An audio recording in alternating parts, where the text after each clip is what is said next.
नमस्कार, स्वागत है आप सभी का आपके ऑफिशियल यूट्यूब चैनल गुरुजी स्पेशल क्लासेस में। मैं हूं निमाई साना, आपके समक्ष उपस्थित हूं साइकोलॉजी विषय वस्तु को लेकर। स्टूडेंट्स, आज की क्लास में हम डिस्कस करने वाले हैं प्रारंभिक शिक्षा के नवीन प्रयास टॉपिक पर बेस्ड प्रैक्टिस सेट 1 के बारे में। जैसे कि आप सब जानते हैं कि हम पिछले कुछ क्लासेस के माध्यम से प्रारंभिक शिक्षा के नवीन प्रयास टॉपिक को डिटेल में पढ़ चुके हैं और जाना कि इस टॉपिक से रिलेटेड किस प्रकार के बदलाव शिक्षा के क्षेत्र में हुए हैं। यानी कि स्वतंत्रता के बाद भारत में शिक्षा को लेकर समय समय पर जो परिवर्तन किए गए और शिक्षा के क्षेत्र में सुधार किए गए, उन सभी महत्वपूर्ण नीतियों एवं उनसे रिलेटेड जो प्रोग्राम चलाए गए शिक्षा के क्षेत्र में, उन सभी कार्यक्रमों को हमने डिटेल में जाना, उसके हर एक पॉइंट्स को हमने डिटेल में स्टडी किया और समझने की कोशिश की है कि प्रारंभिक शिक्षा को लेकर कौन कौन से नए नए प्रयास समय समय पर किए गए।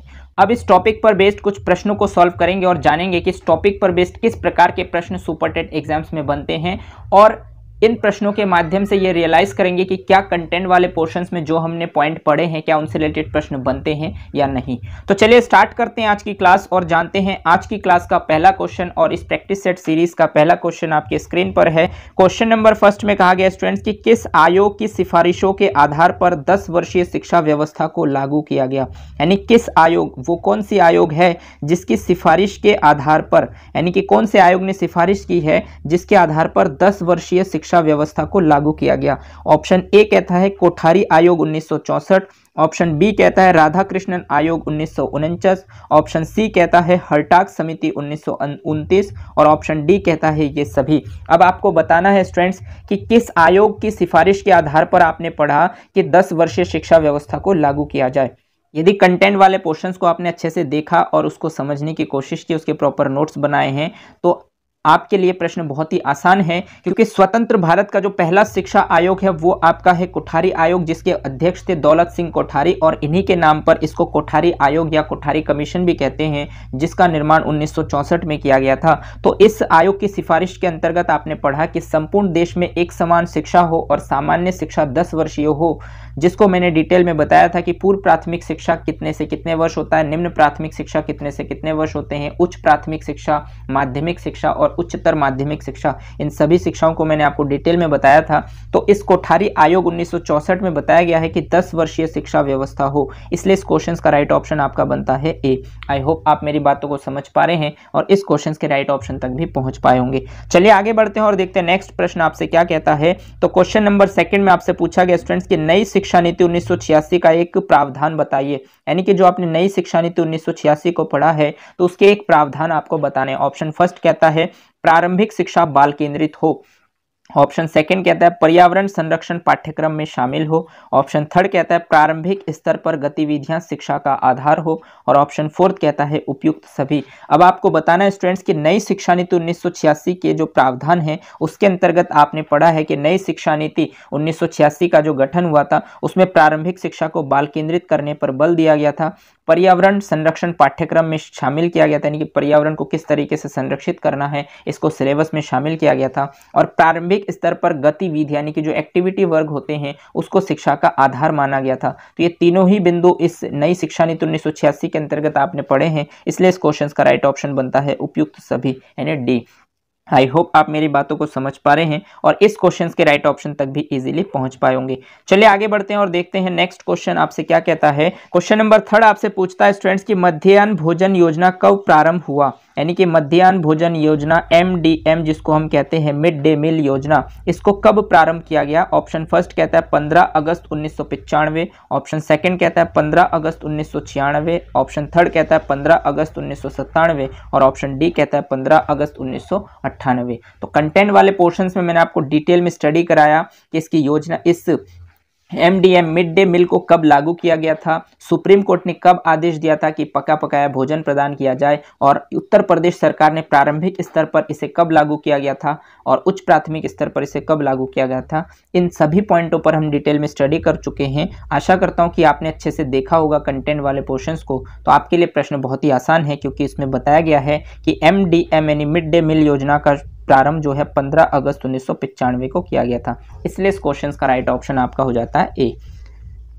आई होप आप मेरी बातों को समझ पा रहे हैं और इस क्वेश्चन के राइट ऑप्शन तक भी पहुंच पाए होंगे। चलिए आगे बढ़ते हैं और देखते हैं नेक्स्ट प्रश्न आपसे क्या कहता है। तो क्वेश्चन नंबर 4 में आपसे पूछा गया स्टूडेंट्स कि नवोदय विद्यालय किस योजना के तहत स्थापित किए गए, यानी कि जो नवोदय विद्यालय है ये कौन सी योजना के तहत स्थापित किए गए हैं। ऑप्शन फर्स्ट कहता है कार्यान्वयन कार्यक्रम 1986, ऑप्शन सेकंड कहता है कार्यान्वयन कार्यक्रम 1992, ऑप्शन थर्ड कहता है कार्यान्वयन कार्यक्रम 2001, ऑप्शन फोर्थ कहता है कार्यान्वयन कार्यक्रम 1991। अब आपको बताना है स्टूडेंट्स कि जो नवोदय विद्यालय योजना है ये किसके तहत शामिल किया गया था। तो इस क्वेश्चन का राइट ऑप्शन आपका होता है स्टूडेंट्स कार्यान्वयन कार्यक्रम 1992, क्योंकि कार्यान्वयन कार्यक्रम जो है इसको लागू किया गया था सन 1992 में। 1986 में कोई भी कार्यान्वयन कार्यक्रम नहीं हुआ था और ना ही 2001 में कोई कार्यान्वयन कार्यक्रम हुआ और ना ही 1991 में, क्योंकि कार्यान्वयन कार्यक्रम 1992 में पब्लिश किया गया और इसको 23 खंडों में विभाजित किया गया था, जिसमें मैंने 23 के 23 खंड को डिटेल में बताया है आपको। तो इसलिए उसके अंतर्गत आपका एक पॉइंट आता है नवोदय विद्यालय शिक्षा। तो नवोदय विद्यालय शिक्षा जो है वो कार्यान्वयन कार्यक्रम 1992 के अंतर्गत शामिल किया गया, इसलिए इस क्वेश्चन का राइट ऑप्शन आपका बनता है बी।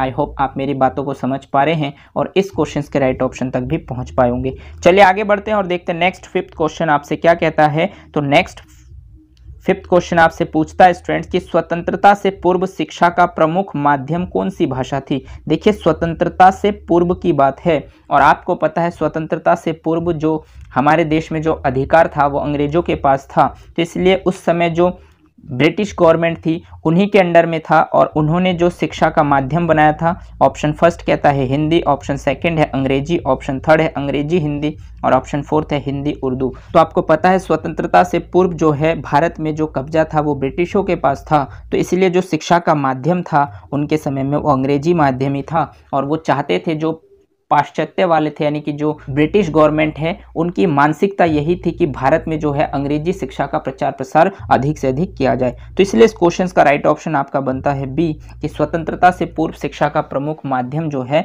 वो अंग्रेजी भाषा है। तो इसलिए इस क्वेश्चन का राइट ऑप्शन बी है। आई होप आप मेरी बातों को समझ पा रहे हैं और इस क्वेश्चन के राइट ऑप्शन तक भी इजीली पहुंच पाए होंगे। चलिए आगे बढ़ते हैं और देखते हैं नेक्स्ट क्वेश्चन 6 आपसे क्या कहता है। तो क्वेश्चन नंबर 6 में आपसे पूछा गया स्टूडेंट्स कि अनुच्छेद 21A के अनुसार किस वर्ग की आयु के बच्चों को अनिवार्य एवं निःशुल्क शिक्षा का मौलिक अधिकार है। तो स्टूडेंट्स अनुच्छेद 21 में वर्णन किया गया है कि भारत में जो शिक्षा है वो शिक्षा मौलिक अधिकार है, यानी भारत में जो बच्चे हैं वो अनिवार्य एवं निःशुल्क शिक्षा प्राप्त करते हैं और ये उनके लिए शिक्षा का मौलिक अधिकार है। इसका वर्णन अनुच्छेद 21 में किया गया है। तो क्वेश्चन में आपसे पूछा गया किस आयु वर्ग के बच्चे होते हैं, यानी कि कोई किस एज ग्रुप के वो बच्चे हैं। ऑप्शन फर्स्ट कहता है 5 से 14 वर्ष के बच्चे, ऑप्शन सेकंड कहता है 6 से 14 वर्ष के बच्चे, ऑप्शन थर्ड कहता है 3 से 14 वर्ष के बच्चे और ऑप्शन डी कहता है 6 से 16 वर्ष के बच्चे।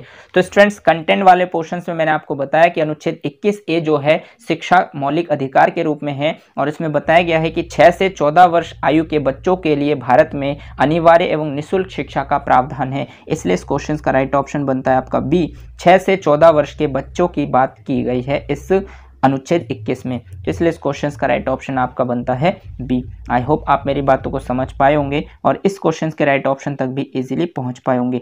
चलिए आगे बढ़ते हैं और देखते हैं नेक्स्ट प्रश्न आपसे क्या कहता है। तो नेक्स्ट प्रश्न 7 आपसे कहता है स्टूडेंट्स कि कस्तूरबा गांधी बालिका विद्यालय किन बालकों के लिए स्थापित किया गया था। यानी कि जो कस्तूरबा गांधी बालिका विद्यालय जिसको हम कहते हैं KGBV, जिसको हम शॉर्ट में कहते हैं KGBV, यानी कस्तूरबा गांधी बालिका विद्यालय किन बालकों के लिए स्थापित किया गया था। यानी कि ये जो कस्तूरबा गांधी बालिका विद्यालय है ये कौन से बच्चों के लिए यानी कौन सी बालिकाओं के लिए इसकी स्थापना की गई थी। तो ऑप्शन फर्स्ट कहता है अनुसूचित जाति जनजाति तथा पिछड़े वर्ग के बालकों के लिए, ऑप्शन सेकंड कहता है अनुसूचित जाति जनजाति तथा पिछड़े वर्ग की बालिकाओं के लिए, ऑप्शन थर्ड कहता है सभी वर्ग की बालिकाओं के लिए और ऑप्शन फोर्थ कहता है अनुसूचित जाति जनजाति वर्ग की बालिकाओं के लिए। तो स्टूडेंट्स अगर आप देखेंगे तो सभी वर्ग की बालिकाओं के लिए ये नहीं था और अनुसूचित जाति जनजाति वर्ग की बालिकाओं के लिए भी नहीं हो सकता, क्योंकि ज़्यादातर जो पॉइंट है वो आपके ए और बी में है कि अनुसूचित जाति जनजाति के अलावा इसमें पिछड़े वर्ग भी आते हैं, बट यहाँ पर पिछड़े वर्ग में ए ऑप्शन में बालकों की बात की गई है और यहाँ पर साफ साफ आपसे कस्तूरबा गांधी बालिका विद्यालय की बात की जा रही है, इसलिए ऑप्शन ए भी नहीं हो सकता। बचा हुआ ऑप्शन आपका बी है और इस पॉइंट को जब हम डिटेल में पढ़ रहे थे तब भी मैंने आपको बताया था कि अनुसूचित जाति और जनजाति और पिछड़े वर्ग की बालिकाओं के लिए जो बच्चे उच्च प्राथमिक शिक्षा प्राप्त करते हैं और बैकवर्ड इलाके से बिलोंग करते हैं, उन बालिकाओं को शिक्षा प्रदान नहीं किया जाता था या उनके पेरेंट्स जो है उनको शिक्षा के लिए प्रोत्साहित नहीं करते थे। तो इसीलिए कस्तूरबा गांधी बालिका विद्यालय एक आवासीय योजना है जिसमें हॉस्टल के रूप में बालिकाओं के लिए हॉस्टल बनाया गया था, जहां पर जो गांव के जो बैकवर्ड इलाके के बच्चे होते हैं वो हॉस्टल में रहकर एजुकेशन प्राप्त कर सकते हैं। इसलिए इस क्वेश्चन का राइट ऑप्शन आपका बनता है बी। आई होप आप मेरी बातों को समझ पा रहे हैं और इस क्वेश्चन के राइट ऑप्शन तक भी पहुंच पाएंगे। चलिए आगे बढ़ते हैं और देखते हैं नेक्स्ट प्रश्न आपसे क्या कहता है। तो नेक्स्ट प्रश्न क्वेश्चन नंबर 8 आपसे पूछता है स्टूडेंट कि शिक्षा पर हंटर आयोग में कितने भारतीय सदस्य थे। देखिए, शिक्षा पर एक हंटर आयोग की स्थापना की गई थी, यानी शिक्षा के क्षेत्र में एक हंटर कमीशन की स्थापना की गई थी सन 1882 में, जिसे हम भारतीय शिक्षा आयोग के नाम से भी जानते हैं। और इसके जो अध्यक्ष थे वो थे आपके विलियम विल्सन हंटर। तो विलियम विल्सन हंटर की अध्यक्षता में एक कमीशन का गठन किया गया जिसे हम हंटर कमीशन के नाम से जानते हैं। और इस हंटर कमीशन में जो है कितने भारतीय सदस्य थे ये आपसे पूछा गया है। तो स्टूडेंट्स, इसके अंतर्गत जो हंटर कमीशन थे उसमें भारत की तरफ से ऑप्शन फर्स्ट में कहा है इन्होंने 5 सदस्य, ऑप्शन सेकंड में कहा है 6 सदस्य, ऑप्शन थर्ड में कहा है 7 सदस्य और ऑप्शन फोर्थ में कहा है 8 सदस्य। तो अगर आप बात करेंगे हंटर कमीशन 1882, तो इस हंटर कमीशन में भारत के 7 सदस्य इसमें शामिल थे, इसलिए इस क्वेश्चन का राइट ऑप्शन बनता है आपका सी, यानी 7 सदस्य। आई होप आप मेरी बातों को समझ पा रहे हैं और इस क्वेश्चन के राइट ऑप्शन तक भी पहुंच पाएंगे। चलिए आगे बढ़ते हैं और देखते हैं नेक्स्ट प्रश्न आपसे क्या कहता है। तो नेक्स्ट प्रश्न आपसे कहता है स्टूडेंट्स, यहाँ पर स्टूडेंट थोड़ा सा टाइपिंग एरर है, यहाँ पर आ जाएगा 9th नंबर क्वेश्चन। तो क्वेश्चन नंबर 9 में आपसे पूछा गया स्टूडेंट्स कि भारत की शिक्षा व्यवस्था में ऑकलैंड योजना के किसी एक सुझाव को लिखिए। यानी कि भारत की जो शिक्षा व्यवस्था में ऑकलैंड योजना, यानी कि ऑकलैंड का जो घोषणा पत्र है जो सन 1839 में पब्लिश किया गया था, तो ऑकलैंड घोषणा पत्र 1839 में किसी एक सुझाव को आपको लिखना है। ऑप्शन फर्स्ट कहता है प्राच्य विद्यालय को आर्थिक सहयोग, ऑप्शन बी कहता है छात्रवृत्ति स्वीकृति, ऑप्शन सी कहता है योग्य शिक्षकों को प्रोत्साहन और ऑप्शन डी कहता है उपयुक्त सभी। तो स्टूडेंट्स, कंटेंट वाले पोर्शंस में मैंने आपको बताया है कि ऑकलैंड के घोषणा पत्र में जो प्राच्य और पाश्चात्य के अंदर जो विवाद चल रहे थे उस विवाद को समाप्त किया गया और ये बताया गया है कि प्राच्यवादियों की शिक्षा पर व्यय हेतु धनराशि को बढ़ा दिया जाएगा और योग्य अध्यापकों को उचित वेतन दिया जाएगा और संस्कृत व अरबी पर खर्च के बाद जो धनराशि बचे उसे अंग्रेजी शिक्षा पर खर्च किया जाएगा। तो अगर आपसे पूछा है प्राच्य विद्यालय को आर्थिक सहयोग देना, तो इस पर बात की गई। छात्रवृत्ति स्वीकृति यानी कि छात्रवृत्ति को परमिशन भी दिया गया और योग्य शिक्षकों को प्रोत्साहन दिया जाएगा यानी कि उनको उचित वेतन दिया जाएगा। यानी तीनों ही बिंदुओं पर ऑकलैंड योजना में बात की गई है, इसलिए इस क्वेश्चन का राइट ऑप्शन बनता है आपका डी। आई होप आप मेरी बातों को समझ पा रहे हैं और इस क्वेश्चन के राइट ऑप्शन तक भी इजीली पहुंच पाएंगे। चलिए आगे बढ़ते हैं और देखते हैं नेक्स्ट प्रश्न आपसे क्या कहता है। और ये इस प्रैक्टिस सेट सीरीज का लास्ट प्रश्न आपके लिए स्टूडेंट्स, क्वेश्चन नंबर 10 कि कितने प्रतिशत छात्रों को ऑकलैंड ने छात्रवृत्ति की स्वीकृति प्रदान की है। देखिए, ऑकलैंड के घोषणा पत्र में जो छात्रवृत्ति की स्वीकृति प्रदान की गई यानी कि जो स्कॉलरशिप का परमिशन मिला है वो कितने प्रतिशत छात्रों को मिला है। तो ऑप्शन फर्स्ट कहता है 25%, ऑप्शन सेकंड कहता है 20%, ऑप्शन थर्ड कहता है 30% और ऑप्शन डी कहता है 35%। तो इस क्वेश्चन का जो राइट ऑप्शन होगा वो स्टूडेंट्स होगा कि ऑकलैंड के घोषणा पत्र सन 1839 में जो पब्लिश किया गया था उसके अंतर्गत छात्रवृत्ति की जो स्वीकृति है वो 25% छात्रों को जो है वो छात्रवृत्ति प्रदान की जाएगी। इस प्रकार की घोषणा इस ऑकलैंड घोषणा पत्र में की गई थी, इसलिए इस क्वेश्चन का राइट ऑप्शन हो जाएगा ऑप्शन नंबर ए 25%। यानी कि 25% छात्रों को ऑकलैंड ने छात्रवृत्ति की स्वीकृति प्रदान की थी, इसलिए इस क्वेश्चन का राइट ऑप्शन आपका है 25%। आई होप आप मेरी बातों को समझ पा रहे हैं और इस क्वेश्चन के राइट ऑप्शन तक भी इजीली पहुंच पाएंगे।